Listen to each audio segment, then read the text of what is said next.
Oi, gente, tudo bem? Seja bem-vindo, eu sou a Priscila, esse é o canal Pris Santos Autoconhecimento.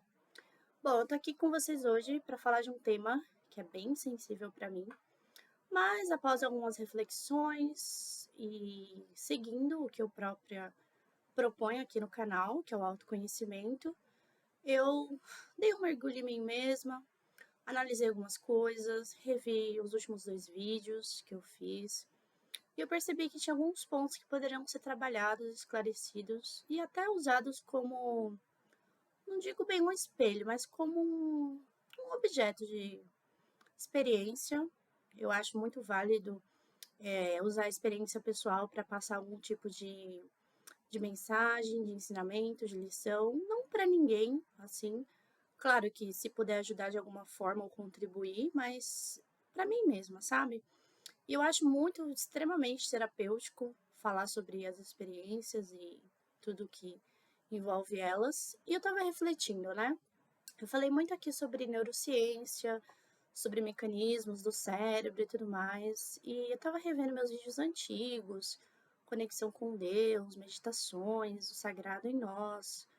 Aí eu parei para pensar, né? Nossa, mas onde foi parar tudo isso? Será que eu reduzi Deus a uma simples química, sinapses neurais, cerebrais, e aí começou a me dar um sentimento estranho, sabe?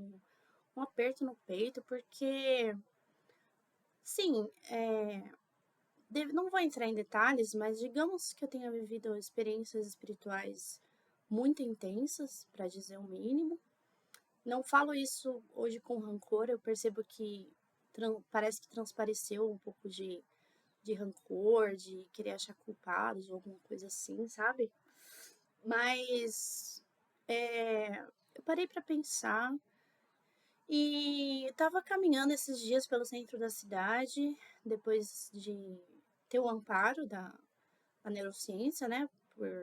Porque eu estou passando por um período aí bem delicado, pós-dependência química. São apenas alguns dias, nem 2 semanas, acho que quase 2 semanas. Acho que amanhã faz 2 semanas que eu tô abstinente. E o cérebro ainda está se acostumando, porque foram anos, assim, muitos hiperestimulado e tudo mais, né? Muitos neurotransmissores ali trabalhando no máximo ali, amplificando coisas que já são naturalmente expansivas. E então veio uma sobrecarga, né? E eu achei na neurociência assim um chão, algo assim, calma. Nem tudo é profundamente transcendental, simbólico, dá para achar um meio termo, um caminho. E eu me afastei de ensinamentos espirituais por um tempo, porque estava me causando assim muita ansiedade, muito estresse, como posso falar, muitas lembranças de eventos traumáticos que aconteceram. Mas aí eu parei para pensar, né? Bom, vivi uns dias assim, e aí eu tava andando pelo centro da cidade, assim, totalmente focada em coisas objetivas e práticas, tentando sobreviver, porque é realmente muito difícil se reinserir socialmente após ser vivida num contexto aí de uso de substâncias, de ruas e outras realidades, sabe? Então, eu parei para pensar e estava caminhando assim por uma livraria, um sebo, né, que é onde vende livros usados, casualmente, só olhando discos e CDs e tudo, até vinil, bem legal isso. Mas bem que eu não peguei essa época dos discos, né? Não vou também glamorizar, oh meu Deus, como eu sou, sei lá. As pessoas acham isso meio descolado, né? Nossa, discos de vinil. Mas não foi legal assim olhar. Mas eu parei pra olhar os DVDs e aí de repente eu olhei um DVD assim e eu vi lá, Jesus, o médico que cura tudo. Aí me invadiu, assim, me visitou uma sensação que fazia um tempo que eu tinha amortecido em mim por conta de proteção mesmo, autoproteção. Me veio, assim, uma ternura, sabe? Como se fosse nossa, eu conheço isso de algum lugar. É como se eu tivesse, por causa da dor de muitas experiências seguidas de intensidade, alta carga emocional, como se eu estivesse trancado num quarto, assim, a minha espiritualidade, no que eu acredito. E aí é como se ali eu visse aquele DVD e fosse uma batida na porta, tipo, ei, eu ainda tô aqui, você se lembra de mim? E aí, na hora eu fiquei um pouco confusa, entrei na defensiva. Inclusive, eu acho que eu fui muito defensiva nos últimos vídeos que eu abordei. Aí me veio aquela sensação, nossa, mas o que eu tô fazendo? Então, eu tentei achar um meio termo sobre isso, né? Bom, eu não posso invalidar o que tem me trazido o chão, né? Tudo que eu trouxe, as técnicas de regulação emocional, de olhar, nomear os objetos, de sentir os pés no chão, tudo isso traz muita consciência para o presente, pro, pro momento atual que a gente vive, né? E eu pesquisei também mais sobre essas narrativas que eu falei, sobre grupos espirituais que usam narrativas um pouco mais agressivas e tudo. E eu encontrei uma perspectiva que eu nunca tinha explorado, que às vezes isso é usado muito comum em lugares assim militares também, como se fosse para quebrar o ego, né? Por eu ser uma pessoa altamente sensível, eu confesso que esse tipo de abordagem para mim produz o efeito contrário, ao invés de, né, causa ainda um pouco mais ainda de resistência. Mas eu tô contando isso aqui não só para falar sobre mim, sobre a minha vida, mas para trazer uma reflexão, sabe? Será que Deus e a ciência, a neurociência, né, ou até mesmo na física quântica já é mais aceitável, né? Porque já é visto, né? Já foi trazido aí vários, popularizado aí vários termos, né? O vácuo quântico todo e tudo mais. E vários cientistas já admitiram a existência de um princípio inteligente, que muitos chamam de Deus, que orquestra todo esse nosso universo. Então, mas assim, na neurociência mesmo, né? Que trata de como funciona o cérebro. É, será que dá para coexistir as duas coisas? Eu acho que dá, sim. E aproveitando também para falar um pouco sobre regulação emocional, porque assim, não adianta também a pessoa ter uma espiritualidade, sabe, tão elevada e tudo, se ela não tem uma racionalidade por trás daquilo, se não se conhece, se não respeita os próprios limites, se não se dá tempo para absorver algumas coisas, né? Alguns conhecimentos, quando acessados, por isso que antigamente era restrito. Não era todo mundo que tinha acesso às grandes escolas iniciáticas e tudo mais, e conhecimentos que ficavam ocultos, como as leis herméticas e todas as escolas de iniciação do passado, do Egito Antigo, dos Sumérios e tudo mais, né? E aí transformavam em mitos tudo que a gente conhece da mitologia grega e tudo mais, para ficar mais acessível para a população e, no pior das hipóteses, iam tratar apenas como histórias, fábulas e contos que ajudariam a refletir. Que foi o que a filosofia fez depois. A filosofia se baseia muito na mitologia grega e tudo. E aí eu fiquei pensando, né? Tá, mas o que adianta ter esse monte de bagagem espiritual, esse monte de percepções, se não existe um chão para pisar? E aí eu tentei criar um argumento que sustentasse essas duas vertentes sem que uma necessariamente se chocasse com a outra. E eu percebi que a neurociência, ela explica o mecanismo físico, o fenômeno, certo? É como se, por exemplo, a neurociência fosse o ato de você ligar o chuveiro para tomar um banho, e a espiritualidade, a fé, a relação com o sagrado fosse aquele conforto, aquela sensação de você sentir, ai, né, eu tô tomando um banho, sentir aquela coisa assim, aquela, né, nossa, parece que eu tô numa cachoeira, nossa, que ótimo, que sensação boa. Aí você vai lá, isso ativa a dopamina no seu cérebro. Tá, você sabe que ativa a dopamina. Ok, isso é neurociência. Agora você sente a dopamina, você sente a sensação. E isso já é a parte da fé, da espiritualidade. E aí hoje eu tava assim, um pouco depressiva, sabe? Um pouco, nossa, né? Um remorso, assim, um arrependimento. Falei, meu Deus, parece que eu matei Deus, sabe? Reduzi ele só a ciência. Meu Deus, tô virando ateia, meu pior pesadelo. Não, não, não posso. E aí eu, não sei, meu coração se quebrantou. Aí eu lembrei de uma figura, uma pessoa muito especial que passou pela minha vida, muito rápido, assim, mas que falou para mim uma vez que Deus não resiste a um coração quebrantado. Aí eu coloquei um louvor muito bonito, se chama Quero Me Apaixonar. O artista é o grupo Diante do Trono. E eu coloquei pra tocar e comecei a chorar, assim, foi um momento tão singelo. Eu falei, nossa, isso também é autoconhecimento, né?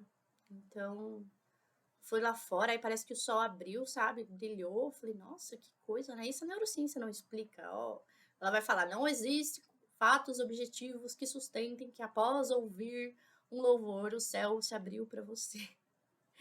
O que eu defendi aqui, só para deixar bem claro e também para não me invalidar de pontos de vista que eu trouxe antes, porque afinal, isso pode ser um chão para algumas pessoas que passaram por situações extremas, e essas técnicas de regulagem emocional funcionam para quem passou por casos extremos. Eu mesma vivi 5 dias em esquizofrenia profunda, 5 dias inteiros, né? Foi assim uma experiência extremamente traumática, seguida por várias experiências de dissociação com a realidade,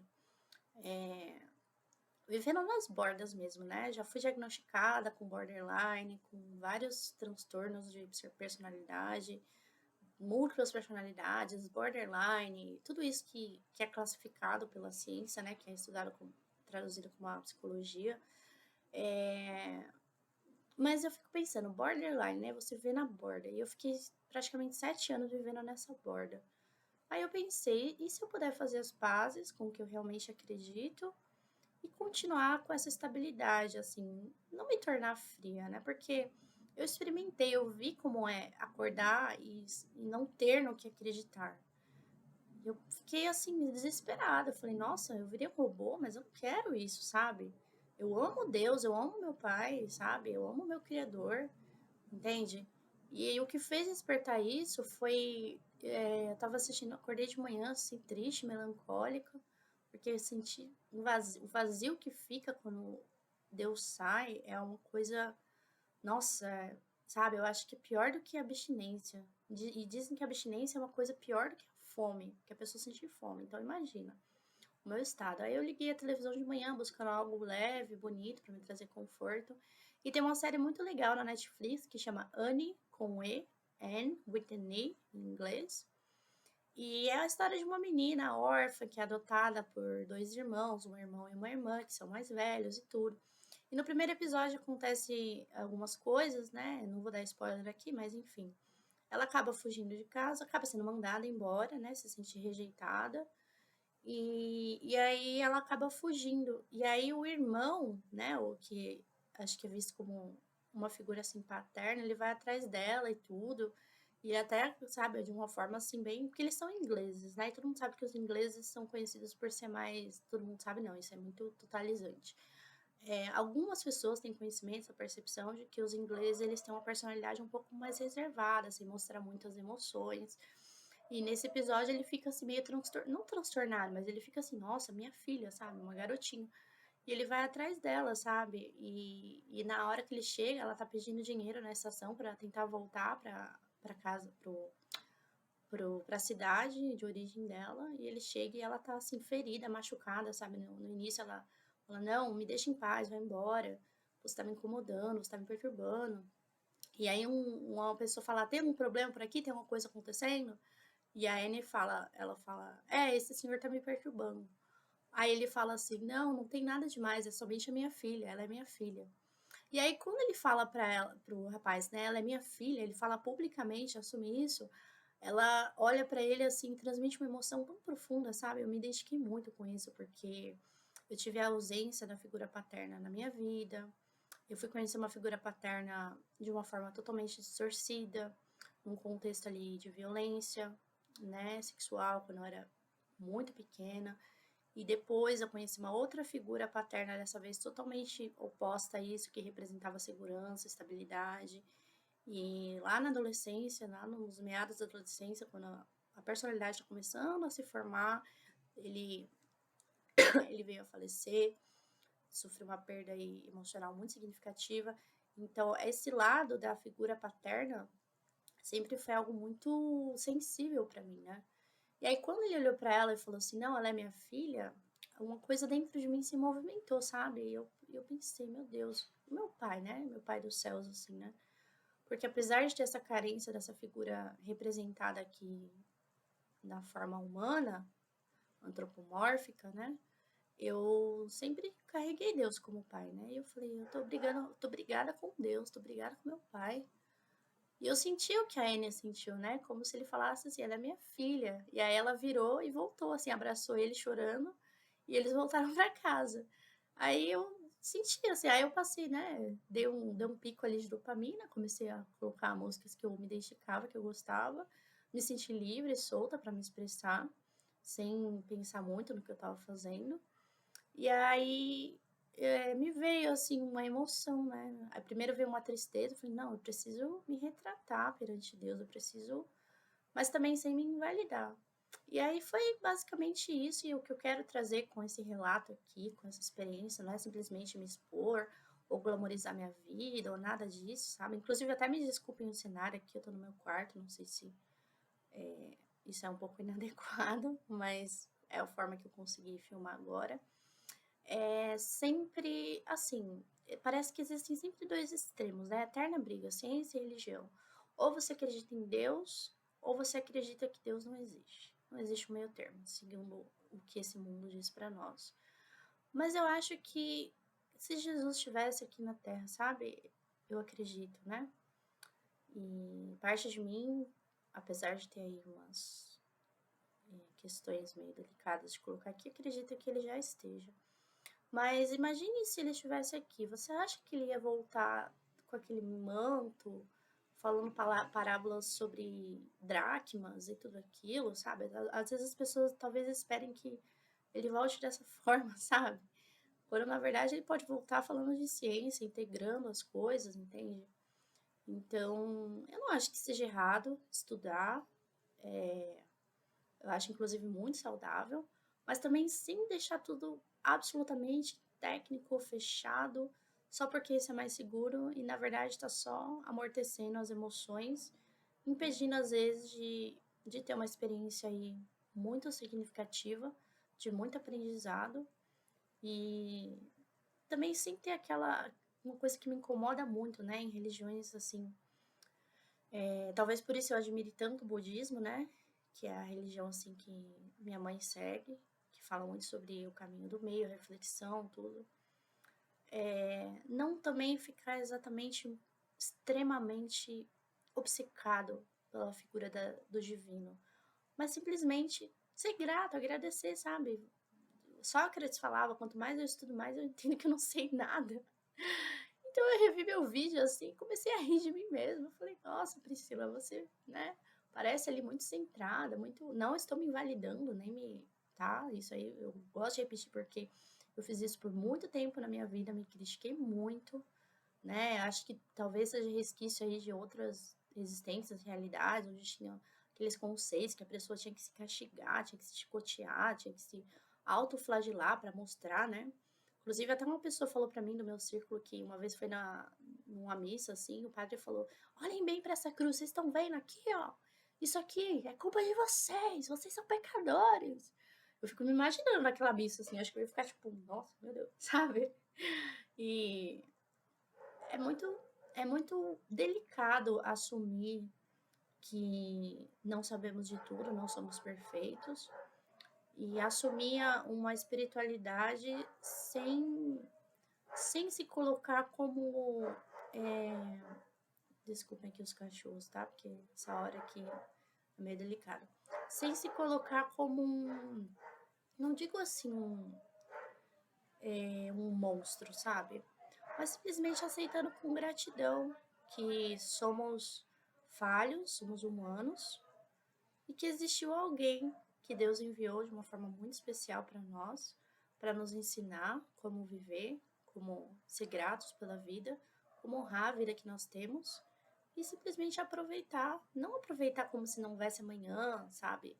Usufruir de tudo sem consequências, mas deixando as coisas mais leves, mais artísticas, sabe? Sublimar aquelas dores. Para quem não sabe, sublimação na psicologia é um termo que usa uma característica que a pessoa tem, que aparentemente, socialmente, não é muito positiva, e ela trabalha isso de uma forma que seja construtivo. Por exemplo, eu estava lendo um livro sobre isso esses dias e a autora falou assim: os dentistas sublimam seu impulso sádico de cortar e arrancar coisas, membros das pessoas, arrancando dentes.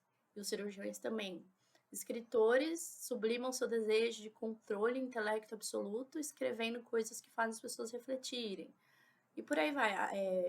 Pessoas analistas e psicólogos sublimam seu voyeurismo. Para quem não sabe, voyeur é aquela pessoa que, tipo, gosta de ficar observando a vida do outro.